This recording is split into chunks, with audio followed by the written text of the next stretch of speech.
Okay, now we just established that we already know how to solve for the zeros or roots of certain polynomials, first degree and second degree, linear and quadratic.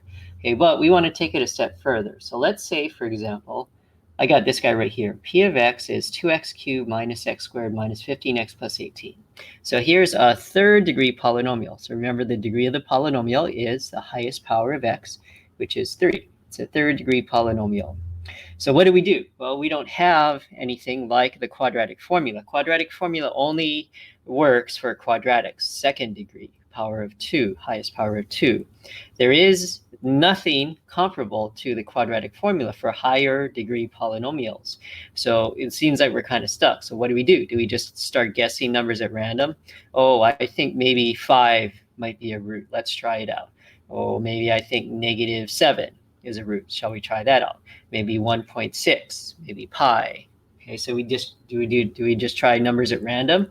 Okay, well, that would never work because we could be there forever and still never find it. So there's got to be a better way. Okay, and in fact, there is. So we're going to learn about something called the rational root theorem. So the rational root theorem will help us narrow down our search for the roots of the polynomial. Okay, now notice I said narrow down the search. Okay, so here's where there's going to be, as I mentioned to you before, as I gave you a heads up, there is going to be some trial and error that's involved with this process. It's not just a straight plug into a formula and you get your answers out the other end kind of thing. So there is going to be some trial and error.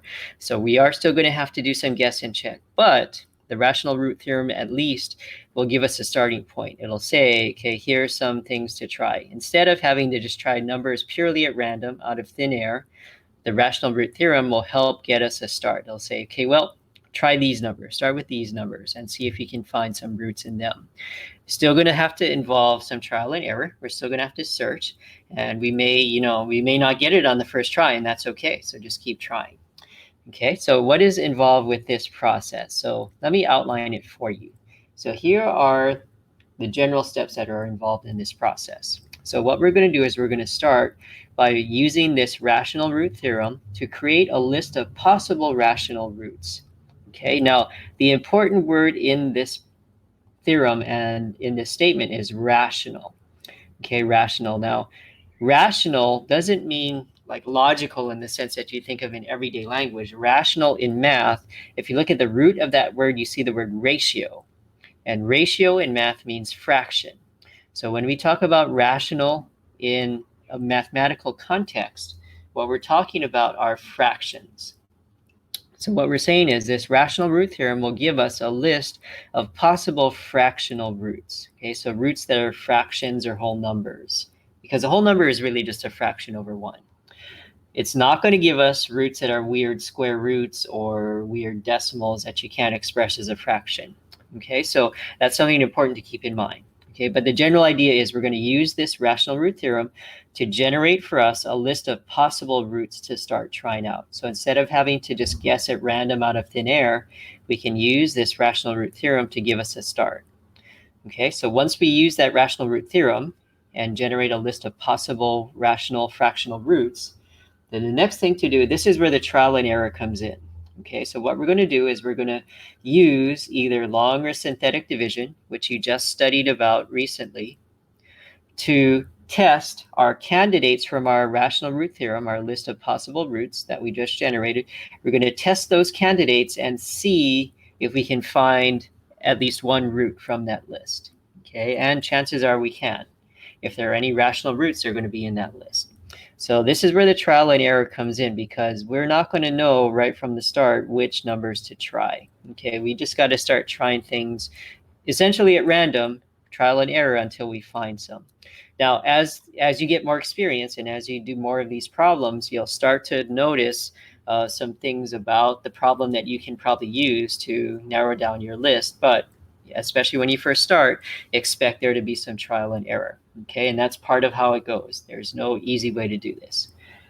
Okay, so we're going to use long or synthetic division, and I'm going to say you're going to want to use synthetic. You're not going to want to use long, because long just takes, as its name implies, takes too long, and synthetic is going to be much faster. So if you haven't already mastered synthetic division, go back and review it because you're going to really need it for this process. You're going to be doing a lot of this, and you don't want to be doing long division for each trial and error that you do. So you're going to use synthetic division to find a root that actually works from among your candidates. Okay, and again, don't worry about the details for now. Just get a sense of the big picture. Okay, once you do that, what we're going to do is we're going to keep repeating that process of trying to find roots from our candidates list until we get down to the point where we've reduced our problem to a quadratic, because we already know how to solve a quadratic. Once we get down to a quadratic, we don't have to do trial and error anymore. We can just hit it straight with either factoring or the quadratic formula. Okay, and that's what we just reviewed. So once you reduce it down to a quadratic, then you're home free. You're on the home stretch, because all you do at that point is you solve for the final two roots by factoring or the quadratic formula. Okay, once you get it down to a quadratic, you know you're done, almost done, because you know you're going to be able to solve it from there. Okay, so here's our steps again. So we're going to use the rational root theorem to create a list of possible roots, so we don't have to try numbers purely at random. Then we're going to use some trial and error and synthetic division to test out the numbers from that list and find one that's a root, that's an actual root. There's going to be some that aren't, and that's kind of part of the rational root theorem. It gives us some candidates. It doesn't give us the answers. It gives us some numbers to try, some of which are going to work, many of which are not. And so we've got to weed out the ones that are not. And so that's the trial and error. So you keep doing it until you reduce the problem down to a quadratic. Because once you have it down to a quadratic, then you can solve it directly. You don't have to do trial and error. You solve it directly with either factoring or the quadratic formula. Okay. Now I know the details are kind of sketchy. So what do you mean reduce it down to a quadratic? What does that mean? Okay, well, that's the details. So we're going to see the details in a second, but just get a sense of the big picture. Rational root theorem makes a list of possible candidates. Try them out. Trial and error using synthetic division until you find one that works. You keep trying it out until you find enough of them that you reduce the problem down to a quadratic. And then from there, you just solve it directly. Factoring or quadratic formula, you're home free. Okay, so let's see how that works. And let's take a look at, let's carry over this example here. So let's use this polynomial. P of x is 2x cubed minus x squared minus 15x plus 18. Okay, so let's see the steps in how we solve that using the rational root theorem.